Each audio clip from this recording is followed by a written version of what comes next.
Good evening, everyone. We'll open the meeting. Can we please stand for the pledge? I pledge allegiance to the flag of the United States of America and to the republic for which it stands, one nation, under God, indivisible, with liberty and justice for all.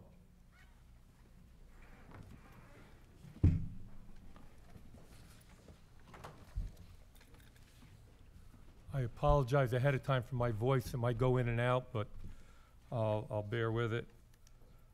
We'll open the meeting up now to public comment. Anyone has any public comment for agenda items only in the front end? Please come up to the mic, state your name, and ask your question.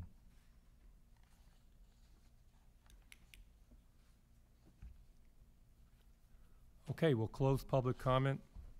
We have a few special presentations this evening. The first one being Leaders of the Pack. I will ask the elementary school to come up first. So just as they're getting ready to come up, I just want to acknowledge that these Leaders of the Pack were chosen almost 3 months ago to join us at the January meeting, and that got snowed out.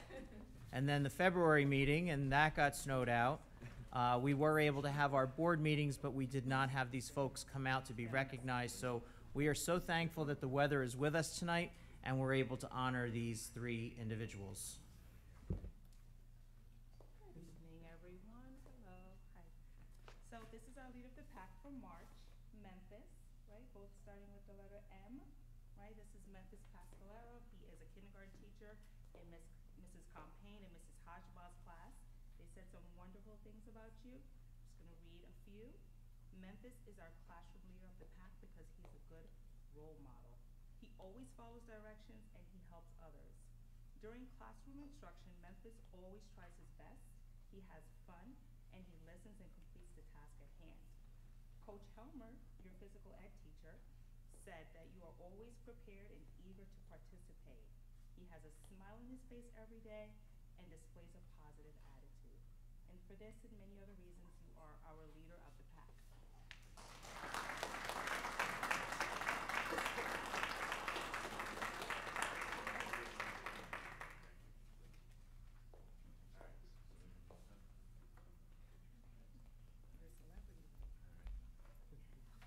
Ready?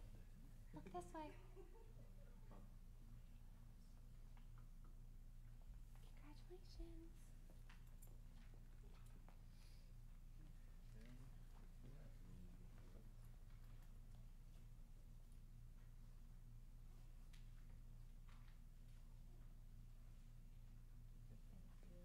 Congratulations.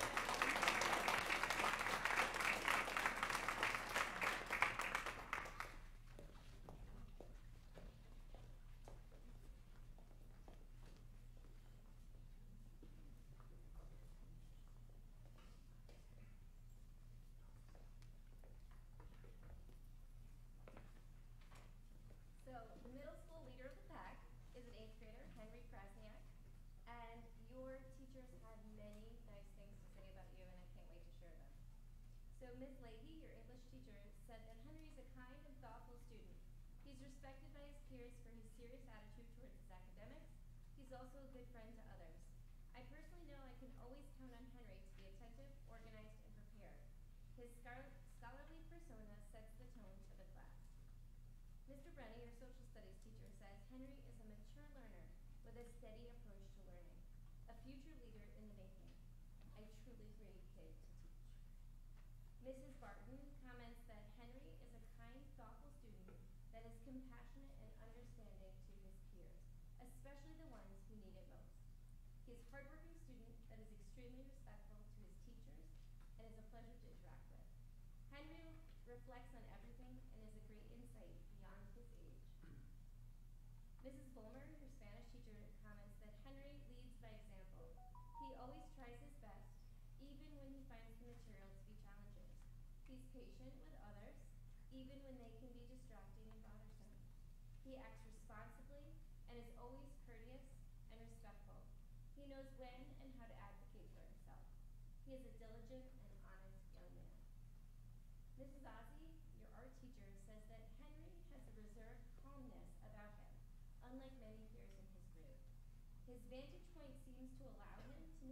your decisions and have a perspective to engage and disengage as he navigates the distractions that might arise in class. He's attentive and responsible in the art room, qualities that she is so grateful for. And finally, Mr. Weaver, your science teacher says that Henry's a student who leads by example. He's always on time and prepared for every class. Henry's maturity is beyond the typical 8th grade student. Overall, Henry is an excellent selection for the leader of the pack.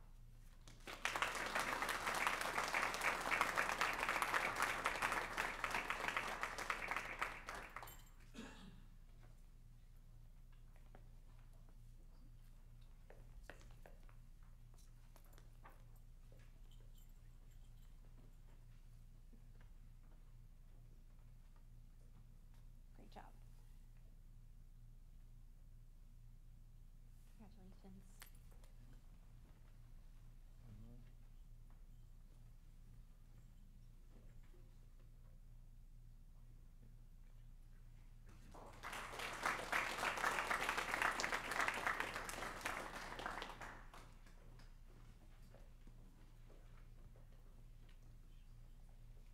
Good evening, everybody. I would like to introduce Kai Rover for this month's, or several months, leader of the pack for the high school level. I want to thank Kai's family for being here. I'm very happy that you're here, and you should all be very proud of Kai. I'm going to read 5 blurbs of Kai's teachers. The first one, Miss Wiston, who Kai has for math. I've had the pleasure of having Kai 2 years in a row, and she never ceases to put a smile on my face. Her inquisitive approach to problem solving is fascinating to watch her, and which is outgoing. Her caring demeanor lends itself to helping those around her. Kai is always striving to go further and works endlessly all the time to get to her goals. Mr. Welch, who Kai has for French. Kai is enthusiastic, diligent, and a gifted language student who participates often in class. She speaks and writes French extremely well and approaches the study of language and cultures with empathy and curiosity. I know that her character and thoughtfulness will take her far in her future endeavors. I wish her the best. Mr. Rizzo, who Kai has for science currently, and he is here tonight. I get the privilege to teach her in her AP College Biology. I would describe her as the ultimate craftsman. Kai is kind, courteous, and motivated. What I find interesting is that Kai is not motivated by a grade, but rather the chance to learn/master something new. I truly believe Kai is grateful for her entire academic experience, and she shows this through a wonderfully captivating smile all the time. Miss Saylor, who Kai has for history. What makes Kai special is that she's one of the few students who learns for the sake of knowing. If she's not on task during class, it is because the task at hand has sparked some genuine curiosity, and she's followed that journey and brought the entire class with her along. In the end, the discussion usually deepens the conversation, and I often end up learning right along her. Kai works hard and earns good grades, but she does the work for a different kind of reward and motivates others around her to do the same. She's truly a teacher's dream. This type of intrinsic motivation makes her truly stand out as leader of the pack at the high school. And last but not least, Mr. Tatum, who Kai has for English. There are a ton of complimentary things I can say about Kai, but I think the thing that really stands out for me is the way she inspires her peers, whether it's by sharing an idea aloud during discussion or privately sharing something she wrote at her table to help another student get started. Kai motivates those around her without even necessarily trying to. And it isn't purely an academic form of motivation either, simply by being warm, funny, empathetic, approachable, and curious. She causes those around her to elevate their game. She'd never take credit for it. She might even deny it. Do you deny it? She just goes about her business being her authentic self, and that alone makes others want to be better. And to me, that's leadership. So Kai, you have many wonderful things said about you tonight. So congratulations to Kai Rover.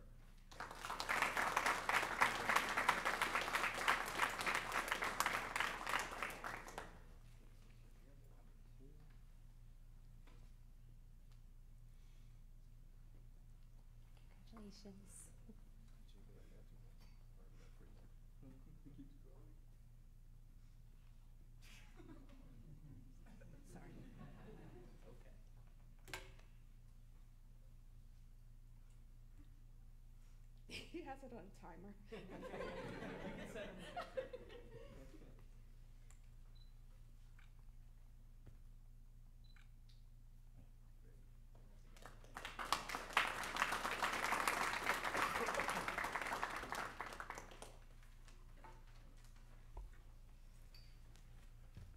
Again, on behalf of the entire Board of Education, congratulations to all our leaders of the pack. Job well done.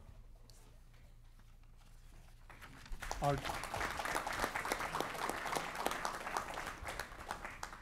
next presentation, Mr. Murphy will come up and introduce two individuals who've been accepted to Boys State, which is some honor to be introduced into. So I ask Mr. Murphy to come up and introduce the two candidates.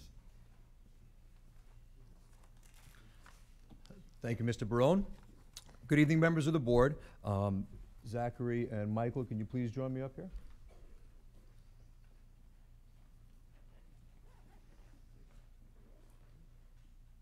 Zach, right here.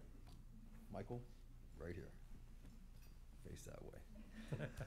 So American Legion Boys State is among the most respected and selective educational programs of government instruction for U.S. high school students.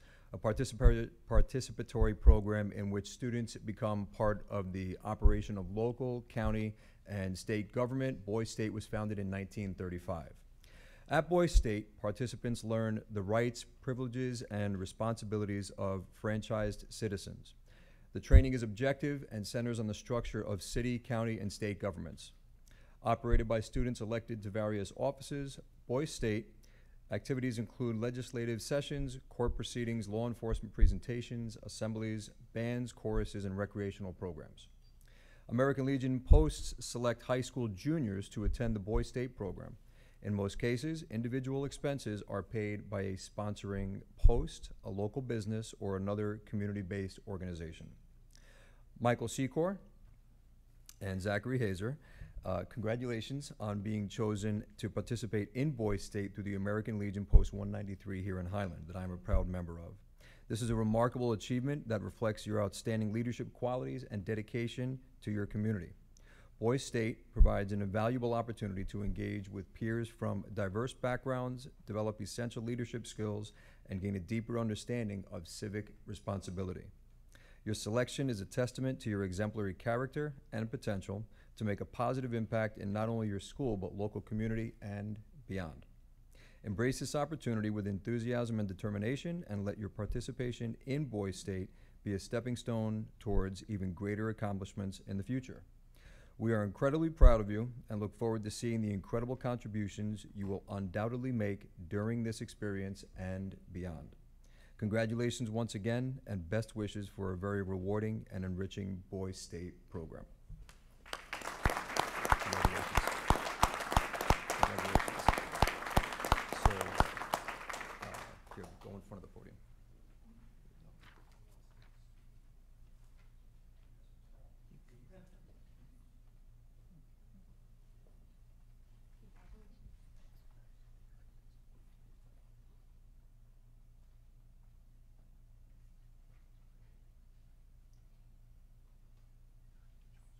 One more.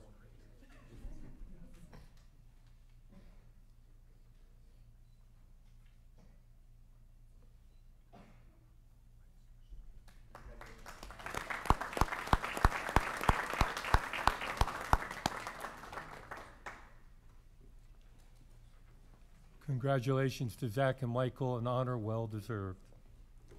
Our next presentation is by the PBIS. It's in regards to our cell phone survey, so I would ask Mr. Murphy to come up. Hi again. So in the last several board meetings, the topic of technology use and cell phones, computers, laptops, etc., has been something that we've been discussing. And for tonight, in response to those discussions, we've asked members of the high school PBIS team to come talk a little bit about some of their findings and the discussions and work that they have done as well. So Dr. Path and Mr. Iannazzoni, can you please come on up? Floor is all yours. Thank you. So thank you for allowing us to address you tonight and to tell you a little bit about what the PBIS team at the high school has been doing. Just quick review, what the PBIS committee is sort of devoted to, and by the way, it's both of us as well as a group of some other teachers, our social worker. We try to focus on issues in the building that relate to school climate, to setting positive expectations for behavior. In the past, we've worked on issues, for example, planning freshman orientation. So we bring freshmen to the high school every spring and summer to set expectations, teach them. Is it okay if I don't use this, by the way? Can you hear me? Okay. To teach them about how the high school might be different from the middle school and sort of what to expect, right? It's all very proactive and positive. And from the beginning of this school year, it became clear to us, as it has been to all of you, that students on their cell phones during class are presenting a problem. It's in many cases a barrier to learning. It's an issue, speaking as a Dignity Act coordinator, it's an issue that comes up in more Dignity Act reports than not in terms of cyberbullying or making conflicts worse. So the PBIS committee began talking about how can we help, right? It's a building-wide issue. We're not going to solve it one kid at a time. Let's get some data. Let's talk about how we can help. So starting in January and moving a little bit into February, we held what are called community circles with every faculty member and every student in the building. So we started them with faculty, and then we worked with PE classes to hold small group discussions centered around the idea of how do you use your cell phone in class? What are the positives? What are the negatives? What do you see as teachers? What do you see as students? What do we need to be aware of? If we're thinking about any sort of change in policy or procedure, we wanted to get input from every single person who was potentially impacted, right? So what you have in front of you is sort of a very brief summary of a lot of the data we use, right? And on the front, we have word clouds. The first two questions are really where we had a lot of discussion from students about how do you see cell phones being used, how do you use your phone, and then on the back, we worked really hard to summarize probably 10 pages. yeah, easily handwritten pages of notes from each community circle into some relevant bullet points. So, Yeah, so I think, the first two questions sort of explain themselves, but just a couple things that we wanted to highlight that we found. When you look at how you see cell phones being used versus how you use your phone, there are some differences. But in both cases, things like social use, music, media, those are all popular. And how do you see cell phones being used? Students do talk about using them to do their work, for like actual school purposes. But really then you also see, again, there's just lots of things here pertaining to social media, right? Snapchat, media, talk, all kinds of stuff like that. But I think there's more specific data on the back side. So I won't go through and read all of these, right? You can do that on your own time. I don't want to waste anyone's time here. But some of the things that we found is that students did or do genuinely like to use their phones to get some schoolwork done. It could be something like taking a photo of a project to upload to Schoology, right? So that a teacher has, something to grade, or like maybe it's a piece of artwork that, some teachers seem to like things to be uploaded to Schoology just for sort of posterity, or just to help them keep track of things, right? So that was like a good positive use. Students also commented that if they're in sports or extracurriculars, sometimes schedules change, practices change, games change, things like that. And it's an easy way for them to communicate with their parents. They get updates from their coaches, things like that. Those are all positive uses. Some negative uses, most students admitted that they find them a little distracting and somewhat addictive.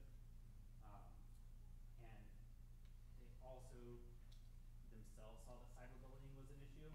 That's something that faculty echoed, right? We have, you know, you have instances where things get passed around on Snapchat, get passed around through texts, and it sort of amplifies the situation. Or it starts over the weekend and then it's brought into school. Exactly, right? And like you said, a lot of DASA complaints involve some sort of phone use or social media use. And really, I mean, all the faculty seem to agree that like something needs to be done, something, you know, whether it's through the PBIS, whether it's something through the school, you know, we're all trying our best, and I don't know. And moving forward, one thing that became really clear, it's under thoughts for faculty, but honestly, students mentioned it too. There's this perception that we can multitask in class, that if I'm listening to you speak about history, I could also be listening to music, and that, you know, helps me focus, right? We know, and there's hard research, that that's actually not how your brain works, right? But there's a common perception out there that students can use these in ways that they really generally can't. So moving forward, what the PBIS team, which is one of the many things we want to do, is provide resources to students to understand how you can use this effectively and maybe how you think you are, but it's not. It's not, right? We can work that into health classes. We can work that into a lot of different discussions in a lot of different classes. We also identified, and Mr. Fisher, we're over there.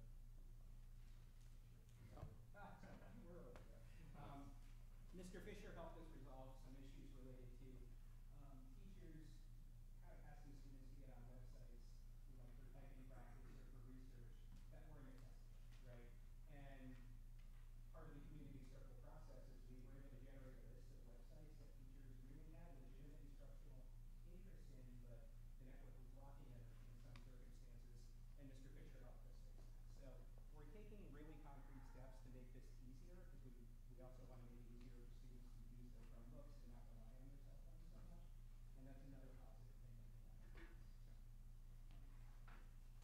Yeah, and I guess just one last note, things that we're, you know, looking towards next year. We want to come up with some instruction that we can incorporate into things like freshman orientation.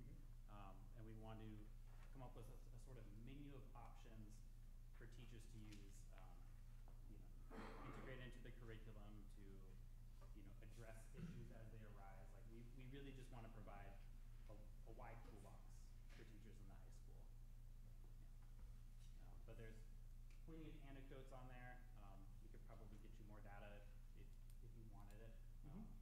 But we just wanted to highlight some of the work we've been doing. Any questions?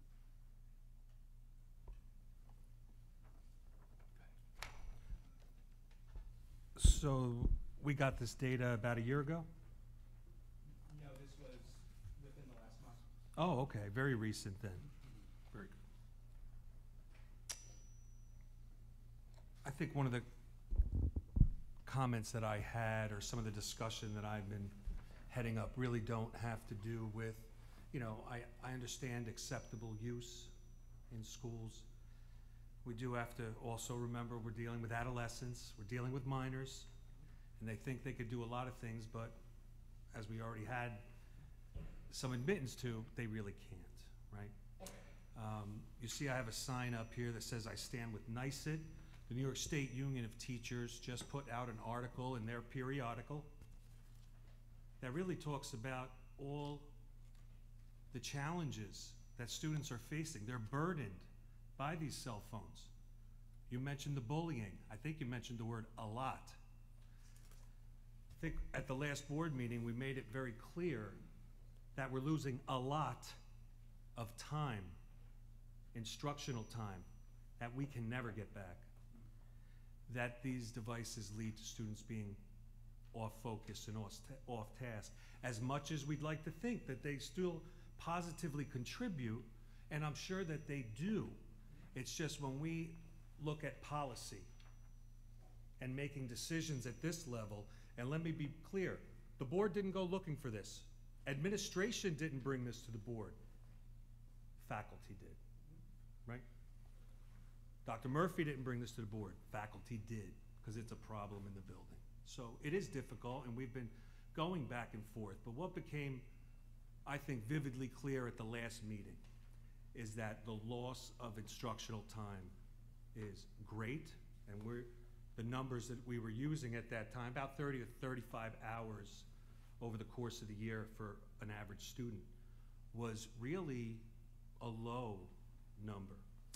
So I appreciate the data. It's in some ways inconclusive, like a lot of the data we got.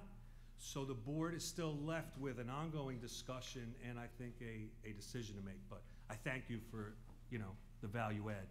Yeah, and to your point, whatever the policy or procedure ends up looking like, we are ready to help teach students, you know, why it is the way it is, right? So if a teacher asks you, put your phone away, it's to avoid a power struggle. Let's give the tools to the teacher to implement that. Let's help the students understand why that's the expectation.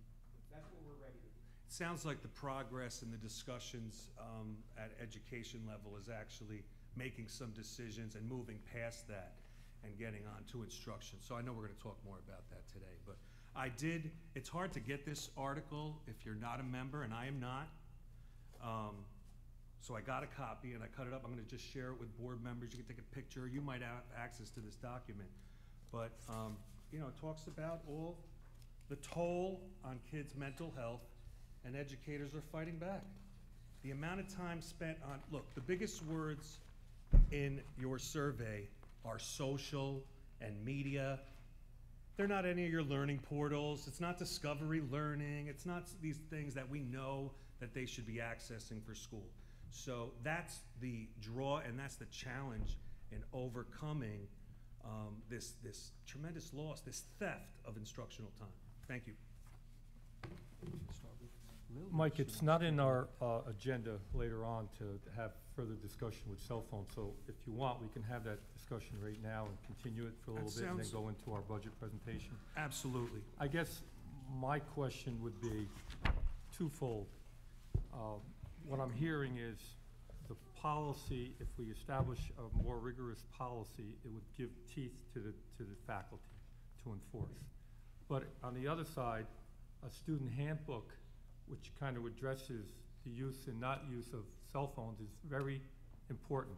Our superintendent gave us a couple copies of area schools, and one from Valley Central is very interesting. I read the whole thing. If you haven't, read the one from Valley Central, which addresses cell phone use in their student handbook.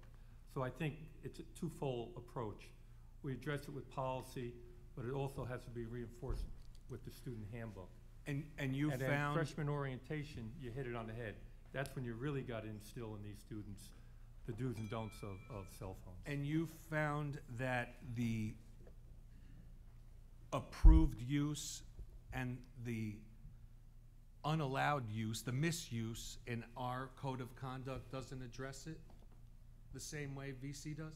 I think our code of conduct or the student handbook, we do have student handbooks. There's the code of conduct, which is the penalty phase, but it's the student handbook which addresses the do's and don'ts and what the expectation is of students entering the high school. So I think, you know, I think we have to look at it. Get turned on. Yeah. Anyone else have any? Yeah, please. Let's hear from some other folks, because I did draft some policy, and I'll share a little bit of that. Sure. I think it has to be multi-layered, right? So I think it has to be. I'm not loud enough. I think it has to be multi-layered, right? So I think there has to be a policy. I think it has to be reflected in the student handbook, and then there also needs to be in the code of conduct, so that it is in all three spots. I think addressing it at freshman orientation is a great idea, and I then think being able to kind of see what happens with that is important.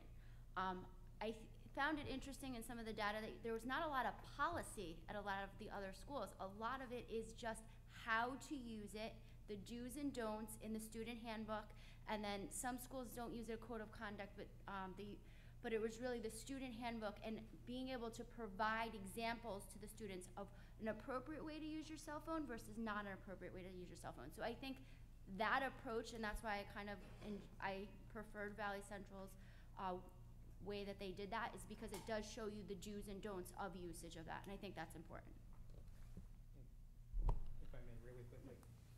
not that this goes into the level of policy, but what the PBIS team wants to help with is the whys of the do's and don'ts. Because if we are asking students to do something or to change something, it helps to explain why, right? And to teach them. So that's where we're here to help. So you're kind of stealing my thunder. I wanted to say thank you to Sorry. PBIS. We greatly, as a board, appreciate the input because we are a community and you're accessing community voices that we don't necessarily have access to. And I think that what you're saying, you know, is very much, there's a difference between a dictatorship and a community coming together to form a society with societal rules. And I think very much here we're forming a community and a society which everyone willingly ascribes to. And that it's very important for us to recognize those voices, and I do thank PBIS for that. It sounds like we're all heading towards the same page of a cultural shift. Not that it intentionally shifted into one culture, but I think, like I said, I mentioned in another meeting, this is a relatively new thing, and we're only 20 years into this technology, and it's just grown so exponentially in its abilities, and the way it's, majority of the apps are designed, they're actually technically designed to be addictive with minor points of gratification. So they're actually rewiring our adult brains and our children's brains. So I think it speaks to us as a community that we've become aware of this and the dangers it can present, but we also want to be sensitive to at what point we don't want to feel like we're being dictatorial. We want to strengthen the community. So I fully support what you're saying. I think we have to hit all of those points.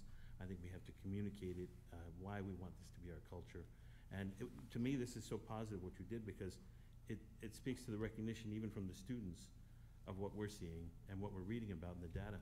I think another aspect, another layer, Mike, I think I shared that article about that came out, and parents don't even realize how they're contributing to the distraction. And I'm guilty of it. Even my son right now in college, I'll text him in the middle of the day, hey, what about this? And I'll get back, Dad, I'm in class. You know, and they're showing that parents are inadvertently, because we love our children and we want to make sure they're safe, or a doctor's appointment changes or the schedules change.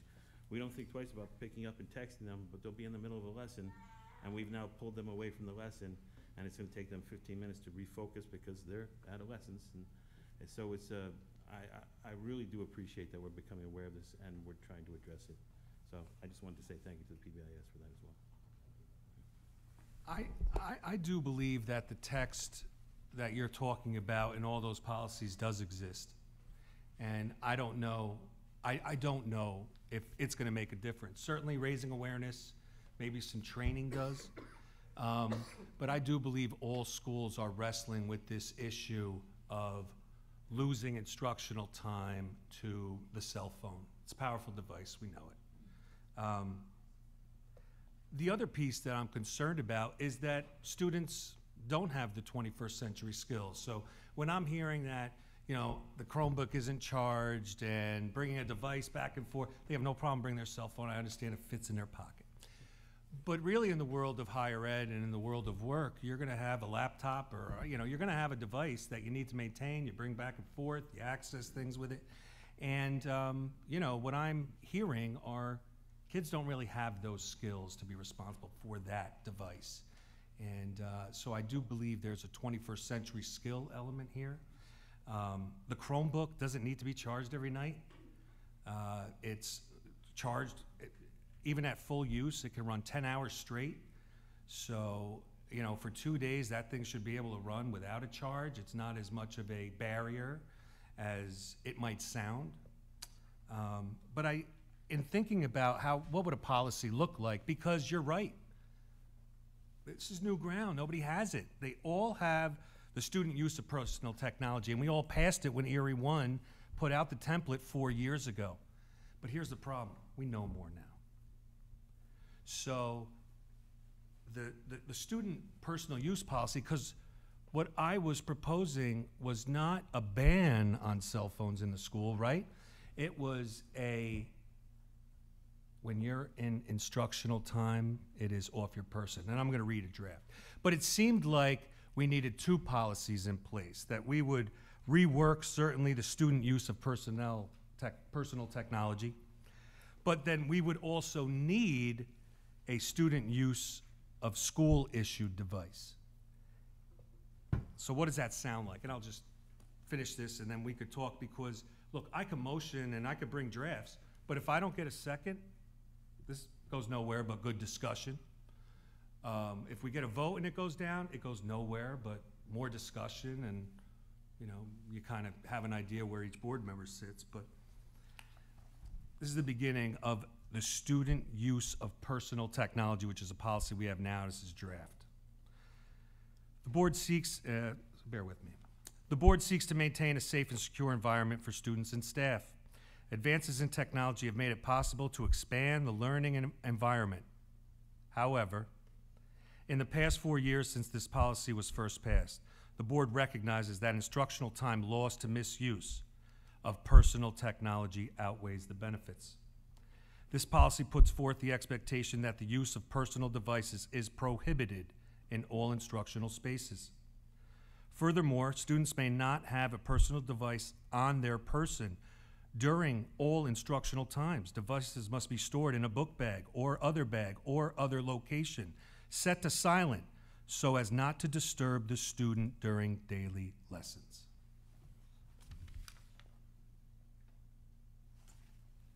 These policies go on and talk about instructional spaces and non-instructional spaces, and we will certainly clarify. So we said that would work in tandem with student use of school-issued device policy. It starts the same way. The board seeks to maintain, past 4 years, technology outweighs the personal use of technology outweighs the benefits. This policy puts forth the expectation that the school-issued device is the only device to be used in all instructional spaces. So it does draw a very clean line. We could talk about study halls, we could talk about after school, before school, lunch times, hallways. You can access your phone. Just can't. When the bell rings, you put it away and you pay attention to your teacher for 42 minutes. And if it buzzes, it's not going to bother you because it's silent. It's not buzzing around in your pocket bothering you. This is the friction points, day in and day out, that steal valuable instructional time. So those are my thoughts. I'm prepared to take any questions, talk it out further. Thank you. Mike, since you are on the policy committee, could you possibly share that with the rest of the committee? Yeah. And then disseminate it to the rest of the board for our next meeting, and we can have further discussion? Yeah, I don't mind sharing it, absolutely. You got it. Anybody have any comments concerning what Mike just read?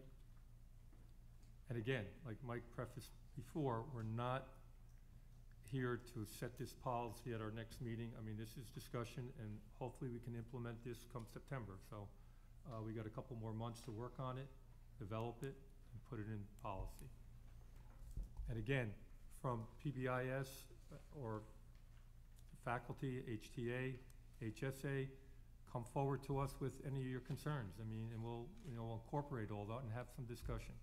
I mean, this is a decision that's going to be made by the board with collaboration with all the stakeholders involved.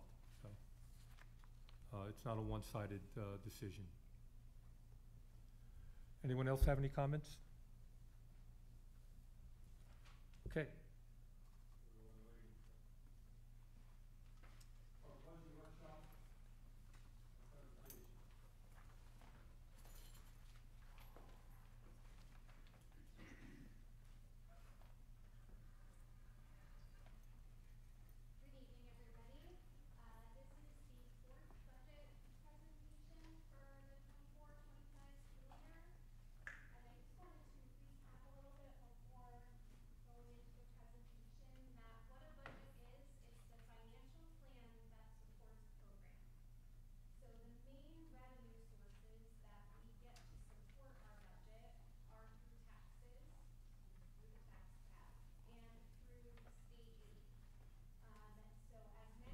I'm sorry, I don't mean to interrupt. Can you both turn on your mics just so maybe the public can capture a little of that? I noticed she's not mic'd up.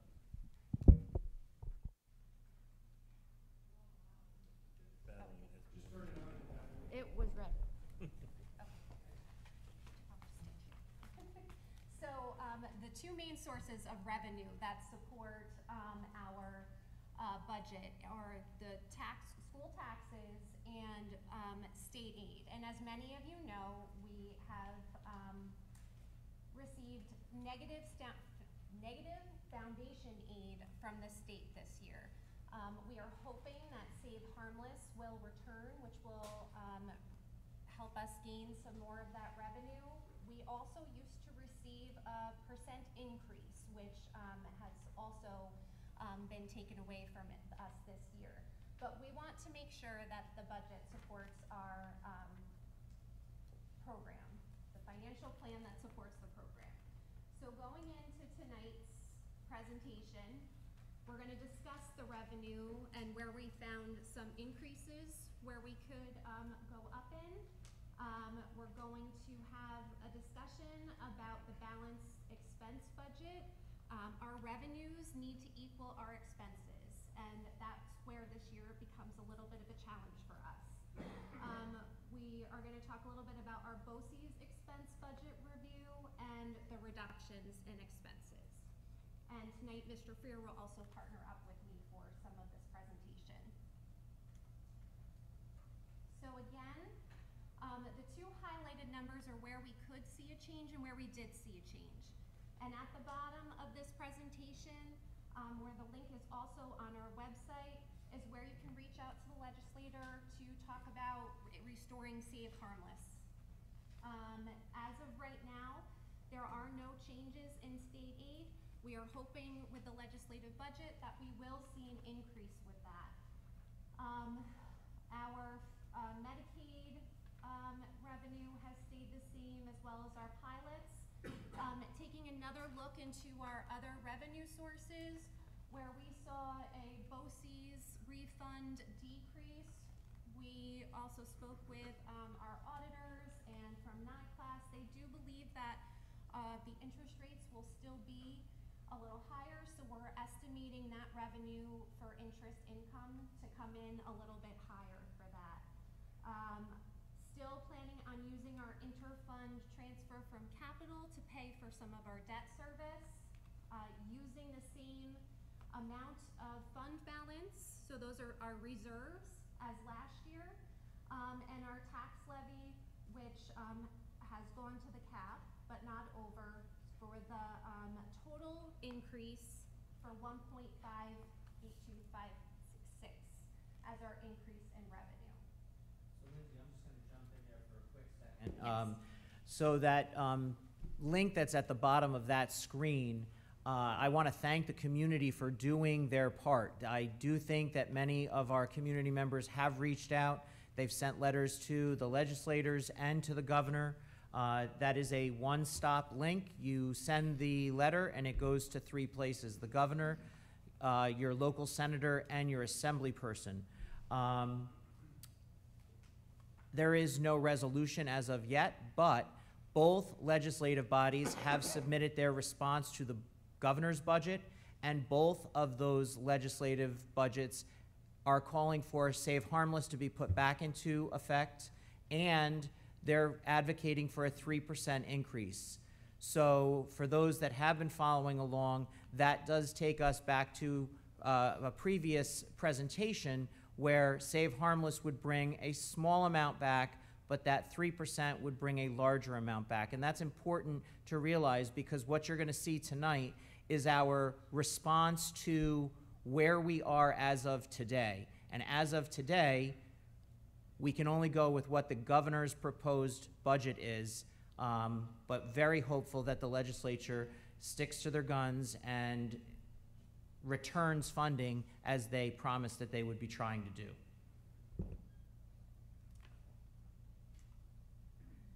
So currently, with the increase in revenue, our draft revenue budget is $54,059,046, but our draft expenses are $55,823,476, which makes this a current difference of $1.764,430. And some might be remembering that just at the last presentation, we were at 1.86 right around there of a deficit between the two budgets. I would say that the slide that she showed earlier, where that interest was added in, that helped to offset this number so that we could bring it down slightly. But this is the current deficit that we need to respond to. It was 1.86 at the last meeting. We were able to find funding to get us down to 1.76. And believe me, we continue to look on a daily basis for other places to pull some dollars together so that our response can be changed accordingly. And I believe this next slide is. Okay, so this next part, if you don't mind, I'm just going to sit here because I think you can hear me better. The difficult part when we're doing any of these responses is the largest part of our budget is faculty and staff. But as you might remember from a previous presentation, we were taking a 5-step approach, and we were going to look at administration. We were going to look at supplies and equipment. We were going to look at mandated versus non-mandated courses, course enrollments, and class sizes. So we've done that exercise. We've done it multiple times. Administration from the district level did it separately from the building level. Then we brought the building level administrators in, and we had them do it again. And then we compared our findings and came up with areas that we felt, although none of us think these are great responses, we are charged with the response of coming up with that $1.76 million to change that deficit. And as the legislature hopefully comes through with their promise, we will be revising these responses that you're going to see here this evening. So first, we're going to talk about the response that we were able to come up with from district-wide resources. So first on our list, we currently have a data administrator. That person is integral to making sure that our data is accurate with the state. But again, as we said that this was going to be something that was felt across the district in all departments, administration was one of those areas. So the impact on program is that our district administration and building principals will need to be picking up some additional tasks should that position remain part of the response. A few years back, we added a district-wide head custodian to help with the responsibilities with operations and maintenance. In this response, we will be removing that position so that we can recapture some savings. Currently, we have a vacant custodian position that has not been filled for some time. We will take that out of the budget, the funding for that out of the budget for this upcoming school year. Additionally, we have had more than 4 bus driver vacancies for the last school year. However, after speaking with our transportation department, we do feel that although those positions are valuable and we need them, we haven't been filling them, but we've been holding on to salary lines for those positions. So we can't reduce the full amount because many of those positions are taken by substitutes or someone doing a double route or pulling somebody from a different department who happens to have a bus driver license. So we do need funding to be able to fulfill the responsibility of transporting our students to and from school every day. So right now, the 4 of those 8 to 10 positions that are vacant, we're going to remove to answer this response. We currently have someone working part-time in our technology office fielding phone calls from across the district. We are going to have to go back to a system of messages being left or work tickets being left for our technology director, and he will retrieve those throughout the day and assign the jobs to different members of the technology department. So the office assistant would be cut. We have programs, Bridge, PBIS, SAIL, and TLC. Those programs we feel are very important, but we were able to find a way to fund them through title funds rather than through our general budget. So those are amendments that we need to make to the way we've used some of our title funds in the past, and we feel that this is a very small amount of money, but it was an amount that we felt was going to be important if we were looking at the overall picture. Supplies and equipment, some of you have heard me say this budget is not going to be balanced on pens and pencils and paper, but I want to thank the administrative team who looked at every single budget line across the district, and with the help of really our maintenance department, they found some lines that we are going to forego for this upcoming year to answer this budget response. But again, for the most part, those were small decreases in general budgets across the district. We've done this many, many years. Years ago, when I was sitting at the assistant principal position at the middle school, we cut every line a couple of years in a row by 10%, 10%, 10%. When you don't have a lot of funding in those lines to begin with, we really decimated those lines. And unfortunately, when we roll the budget forward from year to year, we have not really been recouping those cuts that were made years ago. So yes, we were able to identify a few. There weren't a lot, but it was enough to help us bring up a district response of $526,130.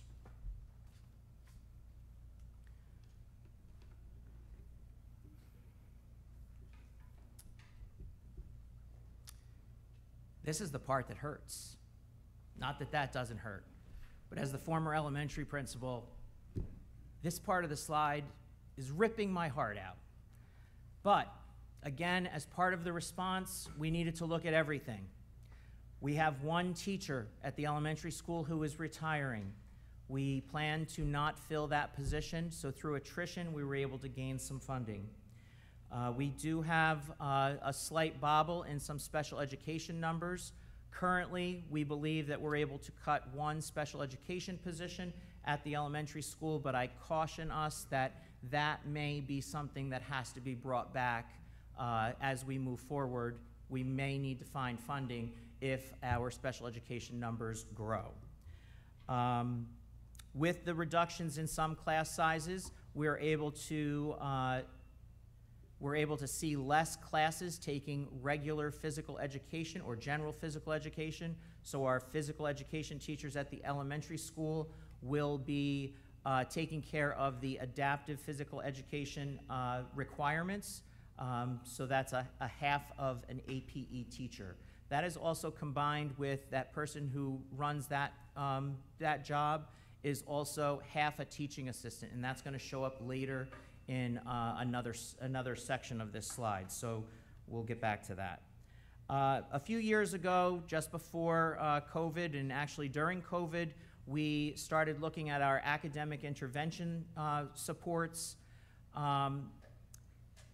We believe that these positions are still valuable. However, it's difficult when you're looking at enrollment dropping to say that we need more services in these areas than we had when we had a larger population. So we looked at AIS math. This would be reducing from 3 AIS math teachers at the elementary school to 2. 2 is what the elementary school had for a number of years, and actually at one point they had 1.5 for many more students. So that's another response. Our AIS reading offerings, we went during COVID up to 4 teachers. We had been at 3 for a number of years, and when I first started at the elementary school, we had 2 AIS reading teachers. Again, they're doing incredible work, and I feel that they're extremely important, but again, trying to make this response come together, we had to make some tough choices, so reduction of 1 AIS reading teacher. A few years back, just before COVID, we started technology at the elementary school.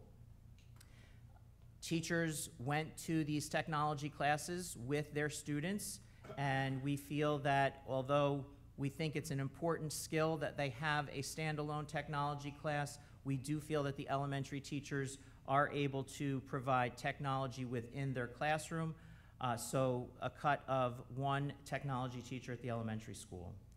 Just happening yesterday, we had this on the slide of a school monitor at the elementary school.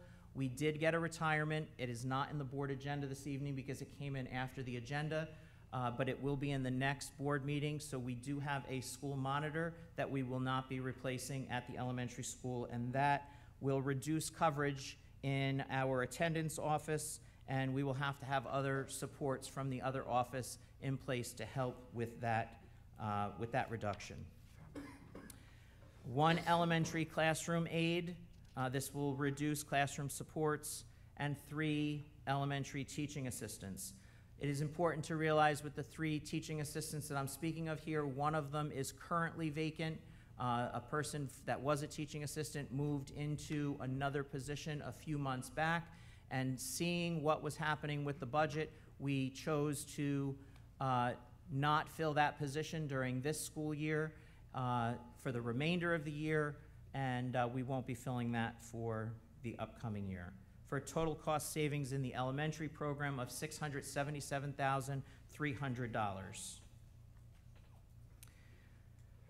At the secondary level, we looked at all of the class sizes. We looked at mandated versus non-mandated, so some electives are going to be difficult to manage here, but class sizes would increase in the social studies classes at the high school.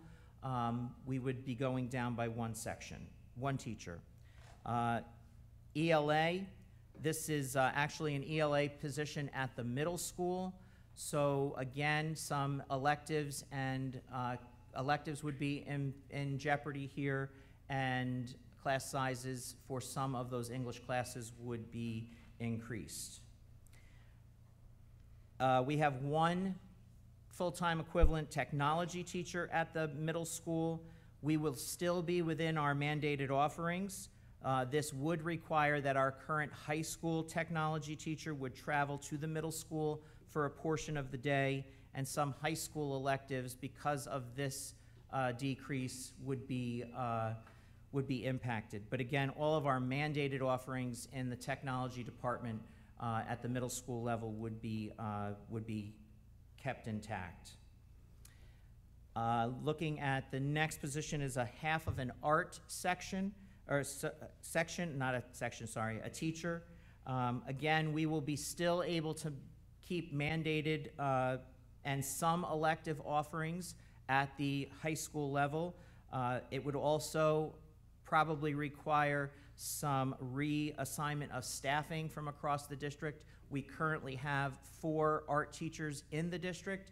We would be going down to 3.5. So 1 would need to do some of those electives here at the high school, but each of the buildings would have a full-time art teacher.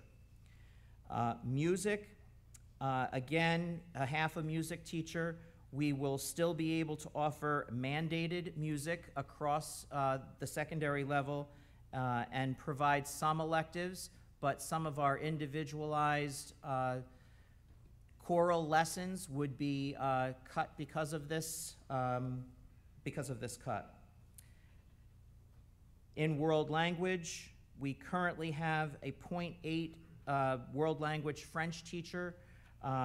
That would, if we reduce that, we would increase sizes. We would be combining sections. So right now at the middle school, there are 2 first-year, 2 second-year classes, but those enrollments would have to merge together to make 1 section of first year, 1 section of second year.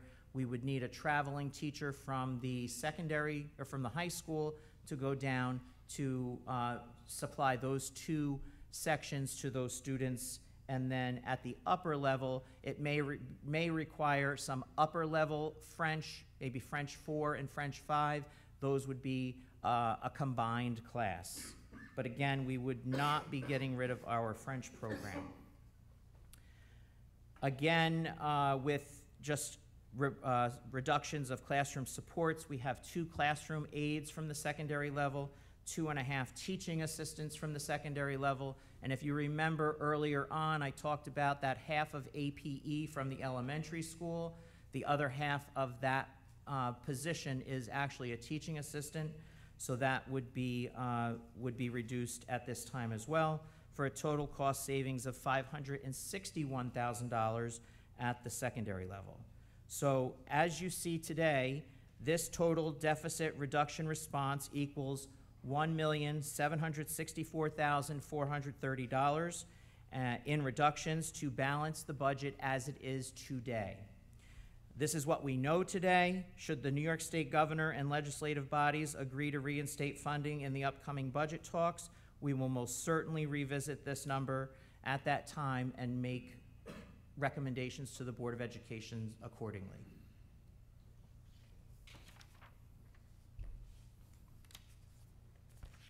So, some of those topics for discussion for our next board meeting. We know that the current status, without the administrative, response is that 1.764430. We will still need to continue reviewing, special aid placements. We have our BOCES final service request that comes out April 1st, so that will need to be reviewed again, and we will also need to look at finalizing these reductions. And our next steps, I will continue to work with Dr. Boyd on special ed placements. I will also be working with Mr. Miller to monitor fuel and gas costs for the 24-25 budget as well. The next are the two propositions that you will see. This is for the two propane buses, which will be Proposition 1. Proposition 2 is for the new capital reserve. And again, just to reiterate from last board meeting, the capital reserve that we currently have is expiring. It does have $1.103928 million in the reserve. We're going to transfer that money into the new reserve when it is approved. So no additional money will be placed into it. It's just moving it into the new reserve to keep it open for the next 10 years. Can I ask a question about that? Yes. Should we not create a new capital reserve? That money, that fund expires and that money's returned to the taxpayer? It stays there. It can only be used on a capital project. Thank you. And just a point of clarification, and we will be reiterating this in every presentation that we mention about this, because we don't want anyone confused. There is not $10 million that we are putting in a reserve. We are simply opening a bank account and transferring the old reserve money to that account. The board, every single year, determines at the end of the season, so to speak, if they're going to put any additional money into that reserve. What this does is it allows the board to save up to $10 million over 10 years. They can't go over that, but they don't have to fund it to $10 million either. It's just a bank account allows us to go to that amount. Hopefully that's clear. If not, please let me know so that I can try to make it clearer, but I don't want anyone thinking that we have $10 million that we're putting into a reserve today. Yes, and this $1 million. I just want to add to that. The purpose of the reserve is to help offset any capital projects in the future. The last two capital projects we've had, we established that reserve 9 years ago. We were able to put forward two capital projects to the taxpayers that were tax neutral because of the capital reserve. The little bit of money that we put into that reserve is able to offset the overall cost of a proposition to the voters to make it tax neutral. So there is a benefit there, and again, just like the superintendent said, we can't confuse that, you know, there is 10 million there. We can build up to 10 million. The last project, I think we could go to 7 million. We went up to the last capital reserve. We went nowhere near 2 to 3 million with it, but that was able to offset our capital project. So it's a benefit for the taxpayers.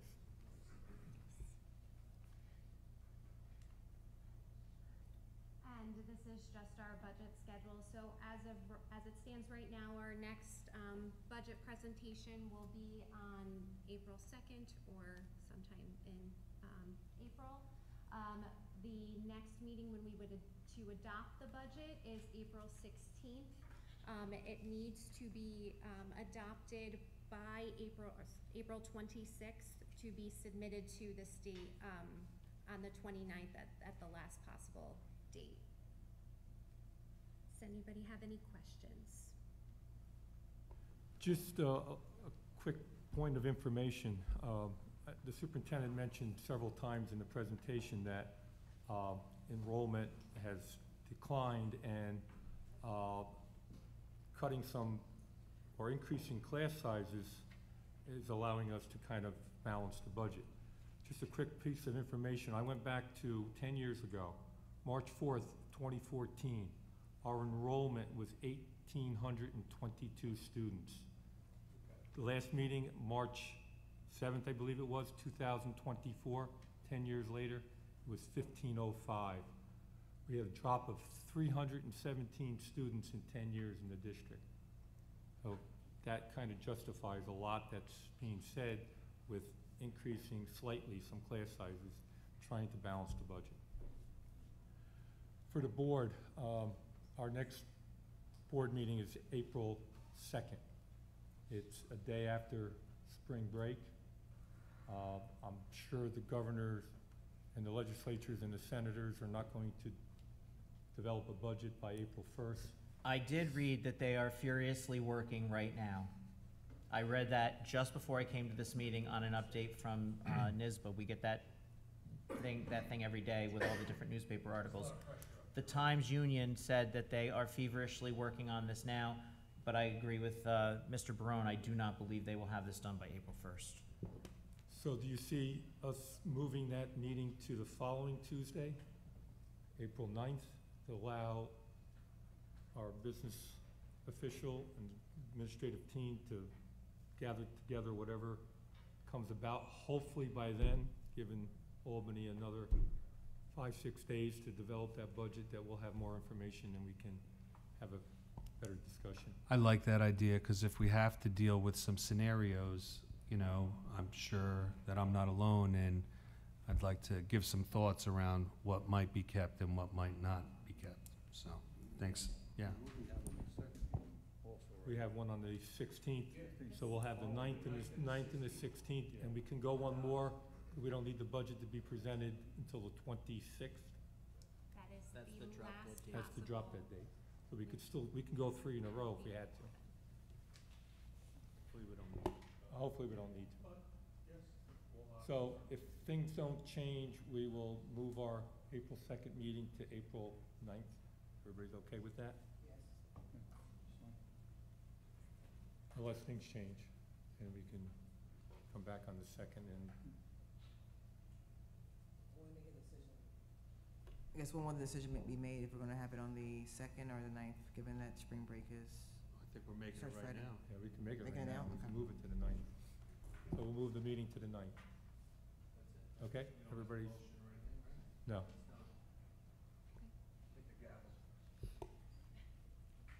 Okay. Any further questions for administrative team? All right. Thank you, Lindsay, and the entire administrative team for putting that together. I know it was painful, but we have to move forward. Okay, looking at our consent items, our consent agenda. We're looking at items EA1 to C.8.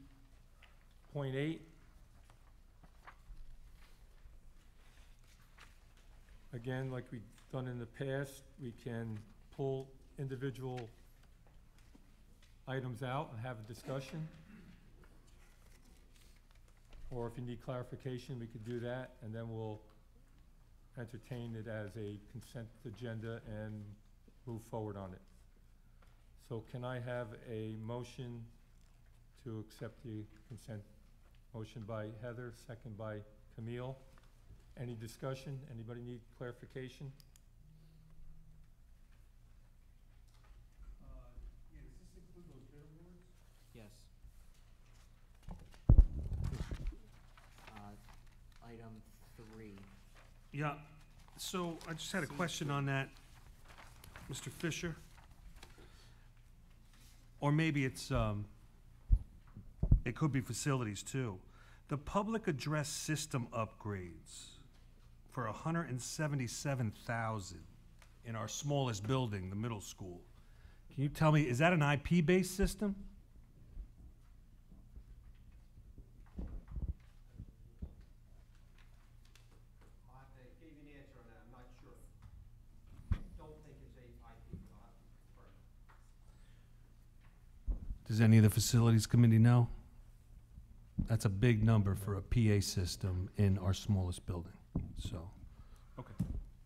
Just as clarification, when these proposals, this is going through state contract, these two bid awards. What our design professionals put the parameters together, they put it out to bid through state contract, so all the components are bought through state contract. Those individuals, like fire alarm system upgrades, it's FS&F. Yeah. They then bid out to multiple electrical contractors. All right, so I pull got it you. together. I don't want to hold it up. I know it's all on the up and up. It's just a large number, but I know labor is the highest it's ever been. Trying to get components is very difficult. If you could just get back to me on, is that an IP-based system or a wired I system? will say that that is a negotiated price that we were able to get down. I was just gonna say that, yes. Both of those prices, the reason they were not on the original, back when we did the rest in the capital projects, we were trying to negotiate those prices down. So that would mean that the bids came in were even higher than that? Yeah, Mike, if you look Few at. dollars higher. They also bid on the fire alarm systems there, and I think there's a much bigger number there. I know the numbers are shocking, but I know what they're quoting for the PA system. I've recently dealt with contracts with twice the amount for a smaller sized PA system. Thank you. Rich and I will confirm, but we believe it's IP based. Also, the other thing we have to realize with fire alarms and speaker systems now, under state ed, they're required to remove all of the old stuff, all the wiring, everything has to be removed now. That before they used to just leave it. Now it's all gotta be taken out, so that increases your labor that's involved. That's a big piece, thank you. Big piece. That's probably the piece. Gotcha, all right.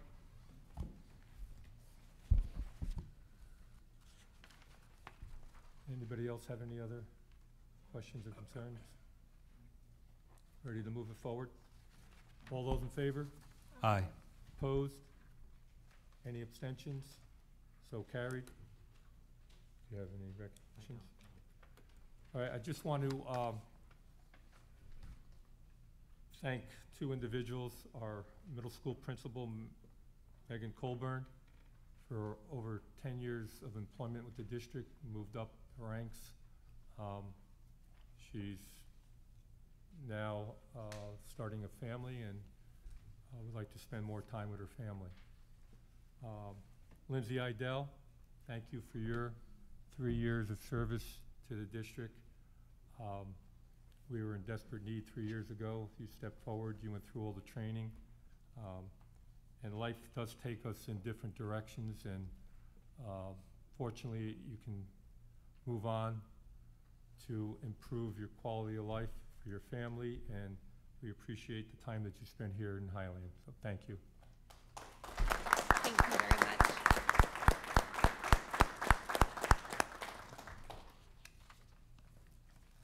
Okay, Did you do a vote? Yeah. Oh, all right, I missed it. nobody objected. Okay. I missed it.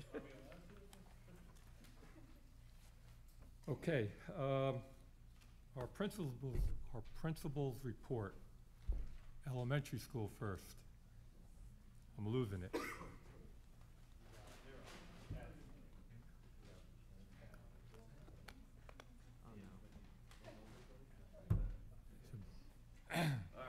So this is obviously something that should have been done January, February, so on, here we are.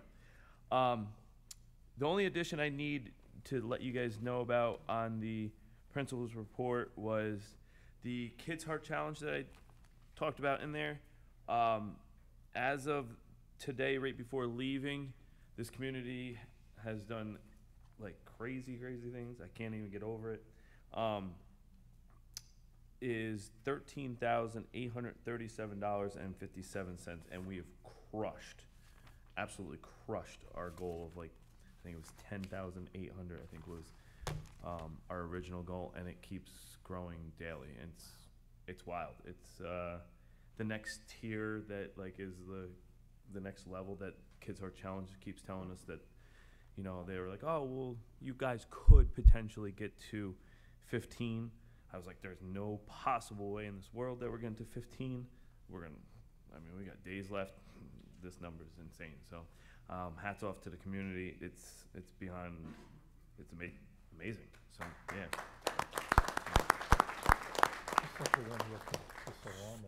All right. So what is it that you have to do now that you've raised all that money for the Heart Association? we can't breeze over to the next thing. So what I owe, again, for this, did I include this in here? I don't think I did. So I owe a few things. The kids got to vote, and the overwhelming response is that I have to kiss a llama. So I didn't think there was any chance that there was a llama anywhere near Highland. Apparently that is not a problem.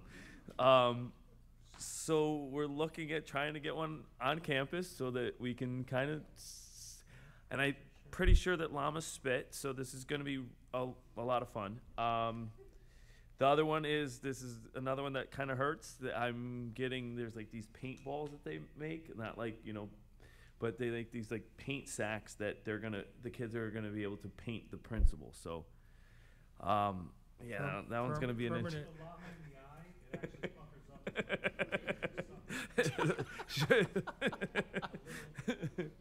It's gonna be an interesting, and then you know, and then there's some smaller prizes, like, you know, pizza parties didn't really get it. The ice cream parties, all those things didn't quite come in as high as this. I don't know. I think next year we're gonna have to put like the goal at like 20,000 or something like that. And if we meet that, I don't even know. I'll have to do something crazy, I guess.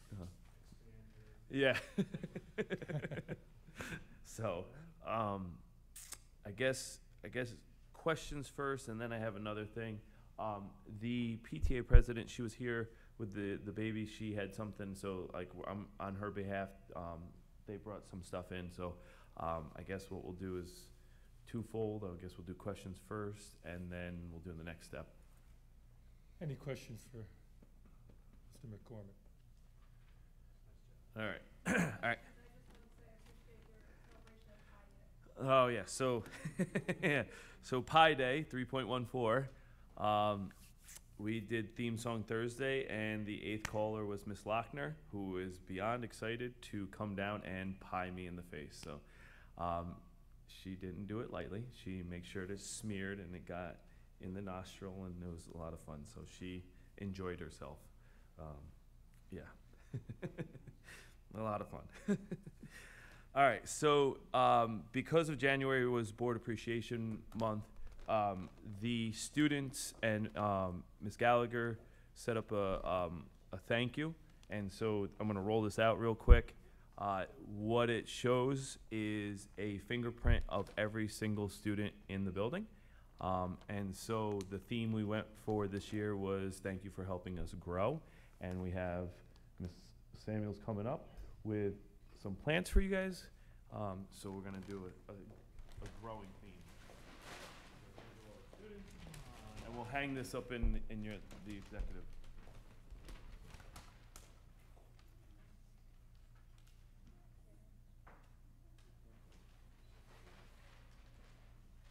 We can actually hang that in the boardroom. Yeah.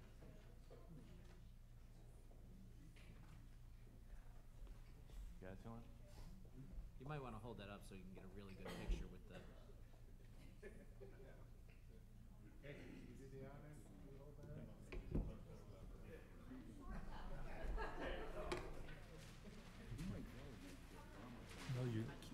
No, you can't eat these.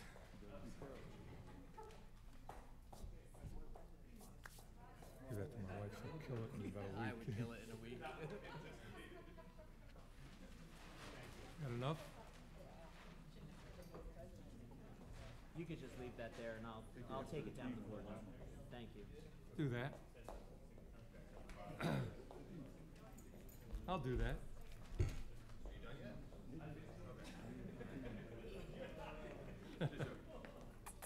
All right. So we'll get to the things in front of you, but I do have one update.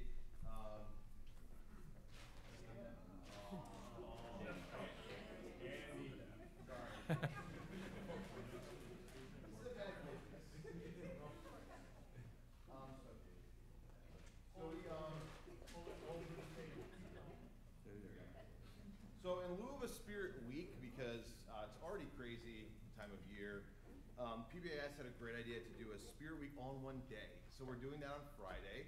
So you'll see the paper, there's several options students can choose from. They can kind of pick their favorite Spirit Day and do that on Friday. Or they can try all of them at once. So we're interested to see how that turns out. So I thought that was a fantastic idea from PBIS. So that was an update. I had one other update too. So just a little while ago, it was actually Valentine's Day, which was the day after our last board meeting where we presented. Our NJHS, a couple NJHS students came to me and said, hey, we want to do something for Valentine's Day. One of their classmates in the 8th grade recently had a procedure done on their heart. And they knew that student and their family was kind of raising money for the American Heart Association. So they came to me and said, we want to help. So they teamed up with that student. Well, we kind of liaised between the student's parent, and they brought in red ribbons. And the students, they gave them out for free, but took donations if students had extra change. They actually ended up raising $262.52 for the American Heart Association, which we teamed up with the parents on. So that was fantastic. It was their idea. I give them a ton of credit for it. So I thought I did not put that in the report, but I wanted to mention it because I thought it was really cool. That's great. So does anybody have any questions before we get to the blue bags? Okay. Questions? Okay. So you can open your blue bag. So what is inside of them, one of them is not student made, as you'll see. The other one actually was done, Mr. Banks' 8th graders came up with a design for these. They are student made. So they are made with our 3D printer at the middle school in the 8th grade technology class, and are just a fun little desk ornament. You could use them paperweight, you can use them however you'd like. So those were designed by 8th grade students, and they have the board members' names on them. I think on the bottom it says, does it say HCSD on the bottom? So, yeah, Highland. So you'll notice some of them have they had to pick some of the pieces out. So again, this was a student project, so we're very proud of them. Mr. Bacatius, yours is actually getting reprinted because the end got cut off. But it's so it was reprinting when I left for the meeting, but I will have it for you very soon. And obviously, I got everybody got some. I don't know if you all like Peeps, but Peeps in the Highland colors. Some got blue, some got yellow. So thank you for your service. We really appreciate it. And just a little token of our thanks from the middle school. You're very welcome. I have just a comment. I really like the Student Wellness Day you had. Yeah. Looked like there were just a lot of local groups working with our students. Local groups, also staff member. We had a bunch of staff members from all 3 buildings who came and collaborated with us and contributed their time. Also, some people in our building, Miss Hathaway, did yoga. So it was fantastic. We really had a great time. And I like the innovation with the ENL incorporating both our library, the school, local library. Yeah. Yeah, it was a fantastic idea. Thank you. Absolutely. Thank you. We appreciate the fine job that you and Ms. Haven are doing. Thank you. We appreciate it. Okay. Thank you.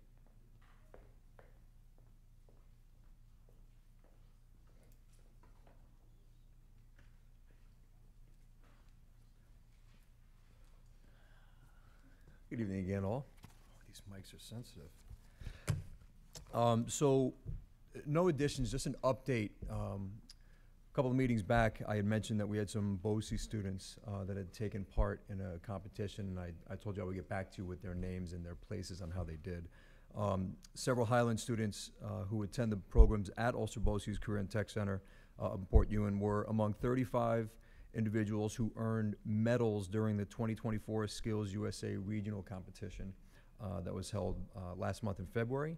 The event, which took place in Goshen on February 10th, I was able to attend and watch our students. It consisted of timed trade, leadership, and community service contests that gave participants from across all areas the opportunity to showcase their knowledge in skills in 38 different work-based categories. Congratulations to Catherine Fitzgerald, who took first place in Cosmetology Junior, Sophia Hajiani, who took first place in Prepared Speech, Carl Jacob Haviland, who took second place in IT Services, Ava Mora, who took second place in Aesthetics, and Belen Ocampo Katos, who took second place in Aesthetics Model. We're extremely proud of them, so just a round of applause for all of them.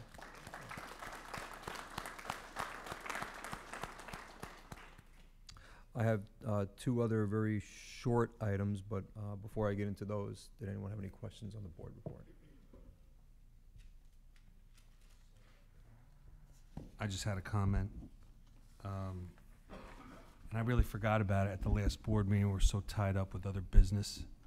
But I had the opportunity, Ms. Picatsius actually took me out, and we went to see Cinderella, the production here, which was absolutely phenomenal. So I just want to congratulate the advisor and all the adults and students who worked on that. There were so many.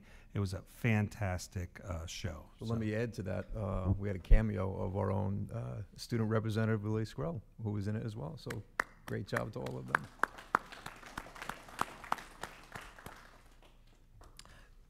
So the other two brief items that I have, again, in following with the elementary and the middle schools for board appreciation, which was back in January, and things got postponed a little bit. Our PTSA up here at the high school wanted to leave a little sweet treat for all of you at your chairs. So you see those in front of you. Mr. Opitz has also, he's going to queue up something. We have a short video clip that we'd like to share. Some people expressing their thanks to all of you and the hard work that you do as a school board for our school community. And I will tomorrow pass this along to Superintendent Freer to share with all of you. To show appreciation to the school board, we went around the school and talked to some students. Thank you to the Board of Education. All right, move your left out. I appreciate the school board. I would like to say thank you to the Board of Education. Thank you. I would like to say thank you to the Board of Education. Yay! And thank you to the Board of Education. Thank you to the Board of Education. All right, ready? Can you give us a countdown? What do we say? 3, 2, 1. Thank you, the Board of Education.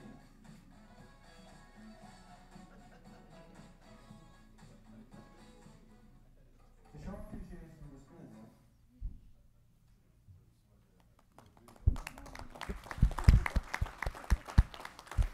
And Dr. Murphy, did I hear correctly that you're celebrating today? Well, Mike, thanks for ruining my thunder on the last announcement. Yes, you beat me to it. I just wanted to say happy birthday again to Mr. Opitz, whose birthday is today. So, happy birthday.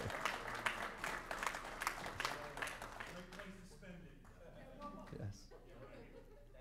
Thank you, everyone. Thank you.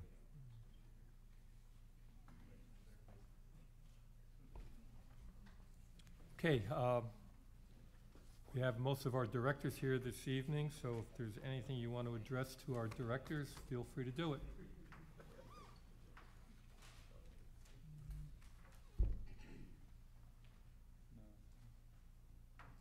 Good? I just want to say thank you because we don't have anything to address to you, which means you're doing your jobs well. So, thank you. No, I just wanted to say, you know, regarding Sorry. regarding the budget presentation tonight, because it does affect these particular departments, and they, you know, everybody pitches in. I just want to appreciate the effort and the time that you all give. It's not easy jockeying around drivers. It's not easy making sure that the school buildings are all clean when you're not fully staffed, and many of these departments aren't, unfortunately. It's just we haven't been able to fill these because the job market is what it is. So it does make sense to remove some of them that we can't fill before we have to potentially remove some that do affect actual bodies in the position. But just wanted to say thank you. It's not easy. But. Okay.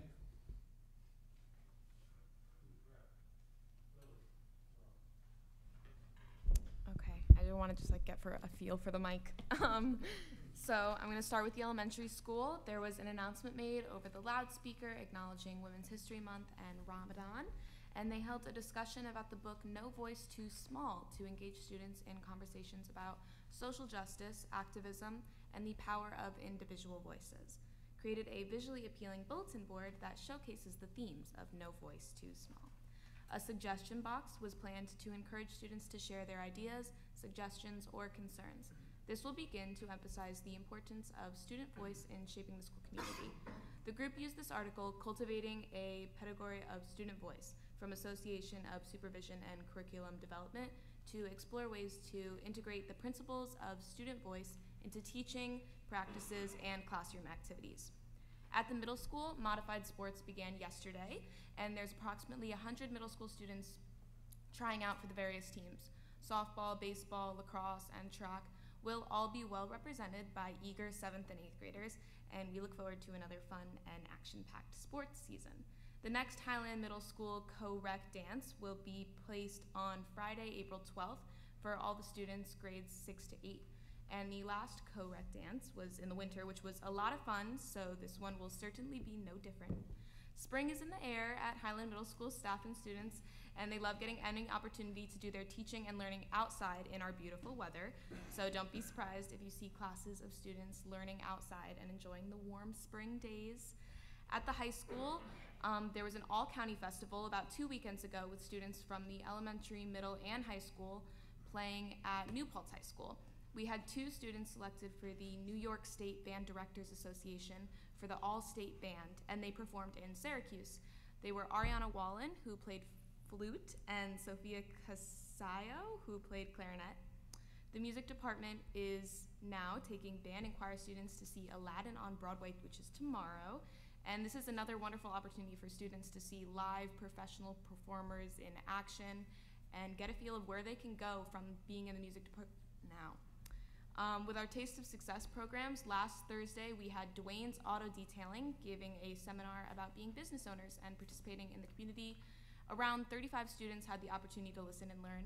And this Thursday we have the local karate dojo partnering up with Taste of Success and 2 of Miss Saylor's CIA students to promote self-awareness, owning a business, and giving back to the community. Which brings me into Miss Saylor's CIA projects. A lot of them are on the move and many of them are wrapping up. Our civics showcase is April 30th from 6 to 8 p.m. at the Highland High School, where everyone's progress and projects will be on display. Shreya Golconda is doing her project on period poverty, which is wrapping up as menstrual products are being placed all around the rail trail sometime very soon, if not already. Cameron Adoma just presented at the New York State Social Studies Conference last Friday. Daisy Ortiz organized a field trip to Woodland Ponds to interact with the residents. This was a huge success, and they're likely planning another. There are so many other projects on a roll, and I highly recommend that all of you try to make it to the Civic Showcase to learn more. It's April 30th, once again, from 6 to 8 here. And those are all my notes, so if anyone has any questions. Cool, great. Any questions for Lily? Thank you. Thank you, Lily.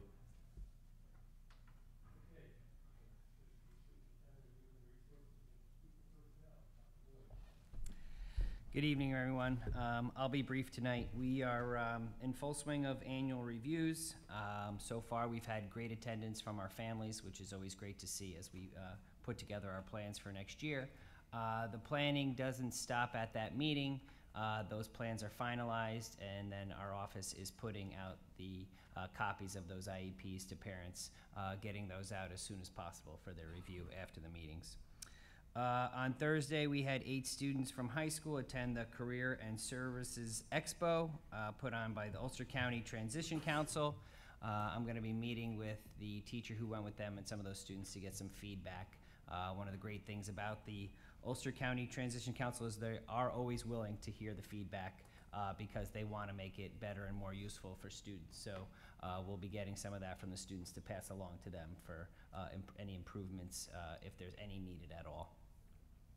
Lastly, at our last PPS meeting, we began talking about all the summer programming for our special education students, and specifically at Ulster BOCES. So Ulster BOCES does host our students who attend there, who qualify for the service throughout the school year, who will go there over the summer, and then they also take on some of the students who are in different programs and even in some of our in-district programs who require that summer support.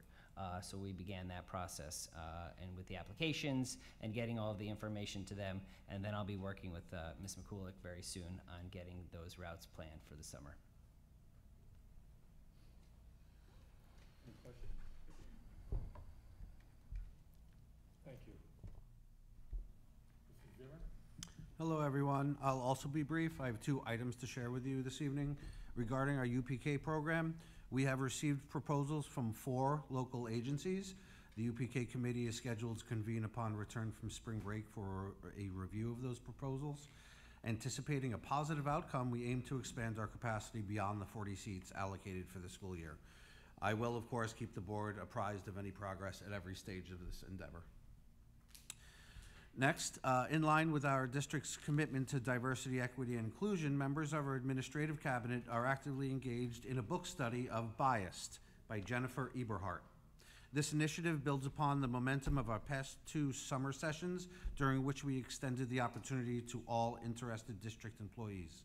Last week, half of our administrative cabinet convened to delve into some specific chapters of the book, with the remaining administrators meeting to discuss the book this coming Thursday.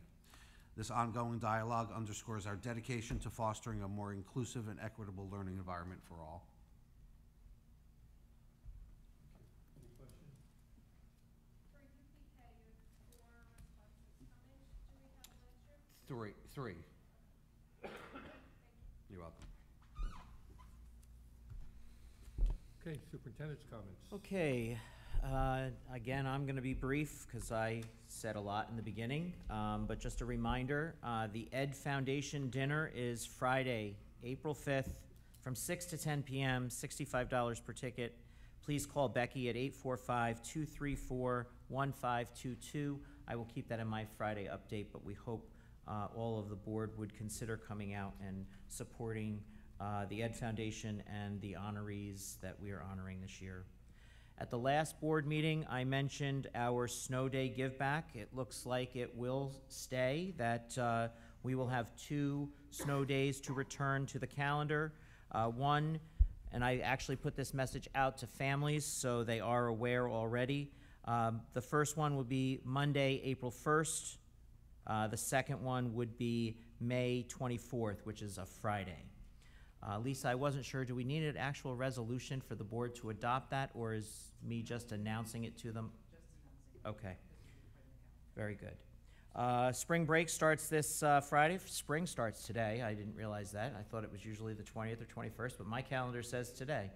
So, must be because of leap year. So, happy spring, and spring break starts on Friday at the close of school and runs all of next week, the 25th to the 29th.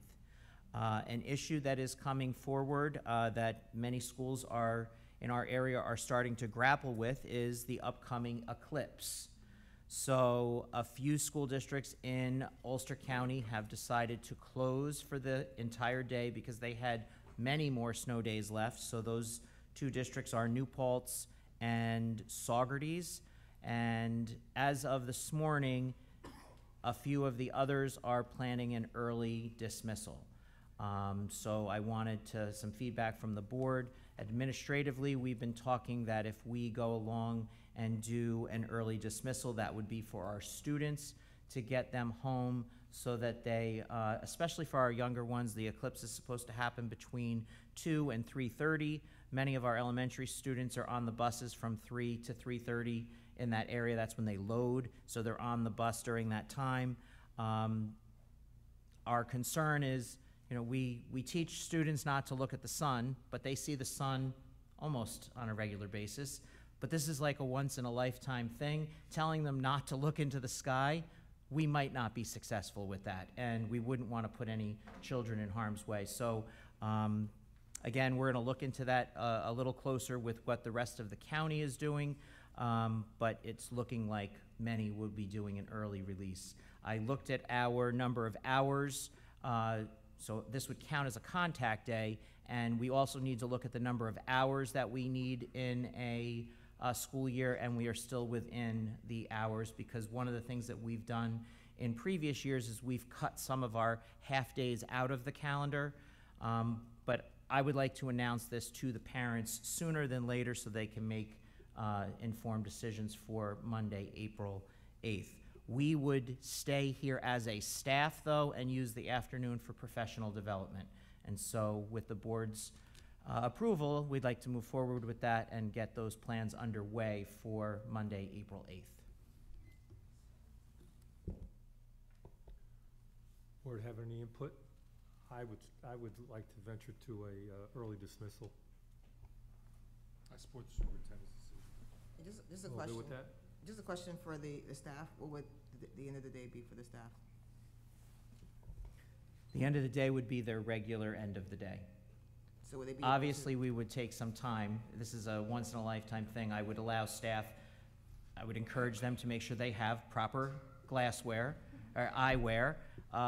One thing we have found is that many of the glasses that are available on the market are not recommended, so encouraging people to make sure they have the proper eyewear to go out and view the eclipse. Or wait to see it on the news that evening, but I will leave that up to the staff. They're adults, and we can tell them not to look into the sky, and if they choose to not listen, then that really is on them. But telling a 5th grade or 5-year-old not to look into the sky is pretty hard to do. I know I'm preaching to the choir here, but is there any chance we can get educational packets to the families on things to do to enjoy the eclipse? I do know that some of the teachers, especially at the elementary level, have been talking about the eclipse and have been planning things for students to do, but we can talk to all of the administrators and try to get something out. But I was also planning on sending in my email, if we were to do this day, to give links of ideas for parents That's exactly in that link. Something for them to, education at home, you know.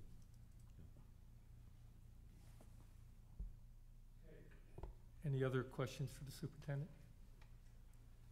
Thank you. Board of Education, any new business?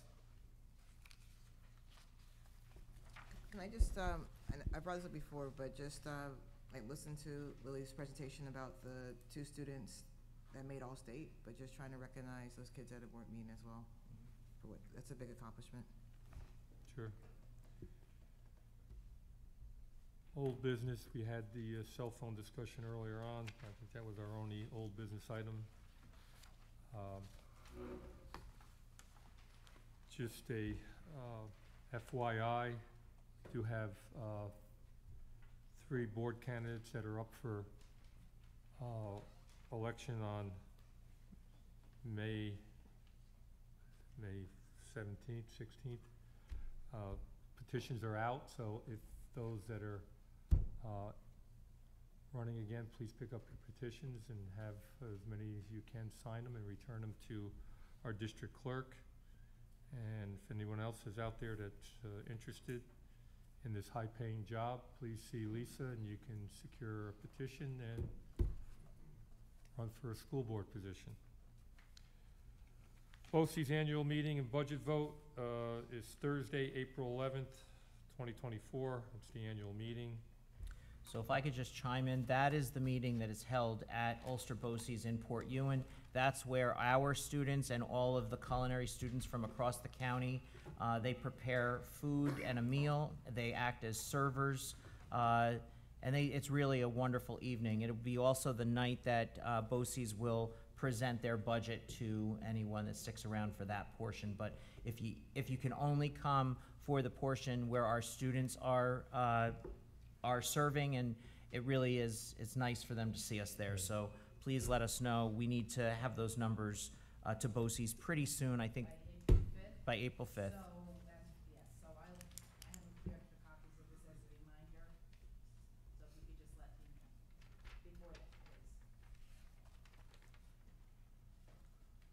Okay, and the district countywide vote will be on our meeting night of Tuesday, April 16th. That's another FYI. Anything for the good and welfare of the district? We open up the meeting to public comment. Can be general questions.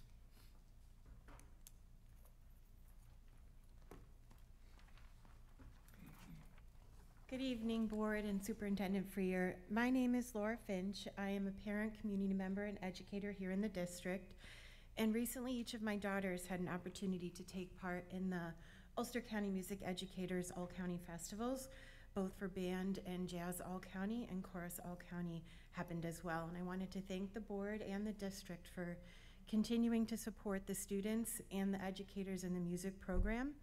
This program serves students who may or may not be athletes or academics, but who are certainly talented musicians if you're able to get to any of the concerts.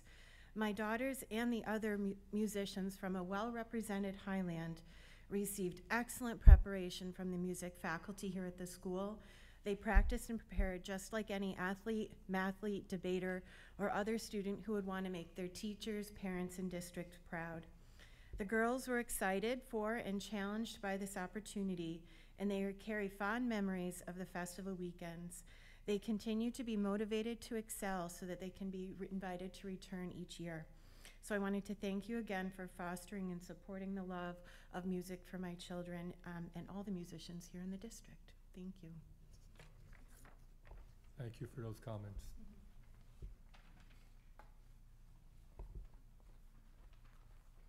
Hi, Board of Education, Superintendent Freer. I just wanted to say thank you to Mr. Freer for doing the work that he's done over the past few weeks. I can tell that it's weighed on him, and his presentation today was definitely compassionate and truthful. So I just wanted to thank him for that. Looking at that presentation, as much as we say that they're minor cuts, they are devastating to program. And I hope that you continue to look under every stone that we can possibly turn to see if we can salvage some of these positions or all these positions.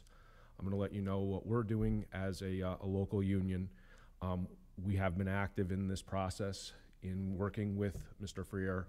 We've sent lobbyists to Albany to petition the governor, to petition our senators. We're going this Friday to a rally up in Albany, or not Albany, Kingston, with Senator Hinchy to, again, advocate for state aid, for the governor to turn over the monies that each school should be receiving. We are going to, if need be, schedule with the rest of the presidents in the local area rallies up to Albany to push our government to return us that money. But I can tell you we are going to be working just as hard as you are to return that money. And again, there is no better board than the one sitting in front of us to figure out how to solve this problem and keep this family together, because we have created something really special here. And I just wanted to say that. On a side note, completely different topic, I got permission from my department chair. I hope this doesn't spark any debate or any conversation. We're going to do something unique next year regarding to cell phones at the board, if the board wishes to accept it or go along with it. As scientists, we said, let's run an experiment. So we met with the math department, and we talked about our problems that we were having across the board with cell phones, and then came up with a kind of a solution that keeps the autonomy in the classroom, the teacher's ability to control what goes on in the six walls. And what we decided we were going to do was buy the lock boxes that student cell phones can go into. And as a department, math and science, we all agreed that we were going to do this together as a group of teachers. So that way students couldn't pin us against each other. That way students couldn't, identify certain teachers that weren't doing it and teachers that were doing it. So we're going to be unified as a department. And we're going to have our students put those cell phones in that lockbox at the beginning of class. Then, depending on the board policy that goes forth, during times of instruction when the cell phones are needed, we would unlock the box and allow them to take out their cell phones and use the cell phones. An example I saw the other day of a student using their cell phone appropriately. And there are some students that can do it, and there are many students that can't do it. But when you have good classroom management and good structured plans within your classroom, you can use cell phones at limited times. And I watched it in my class the other day, take out a cell phone and take a picture of a note that I had put on the board that they wanted to keep for later so that they could translate it. And that was a good use of cell phone at that point in time. Could they have done it with their laptop? Yeah, they could have turned it around, but it was an in the moment. So that's something that we have decided as a science department, that depending on what the board puts forth, whether it's in the parameters of what you put forth, that was going to be a solution that we would propose and trial it for a year. And if it works and other departments jump onto it, that's great. If it doesn't work, then we go back to the drawing board, write up another hypothesis, and try another experiment. But that's what we're planning on to do at this point. Thank you. Thank you, Kevin. Anyone else?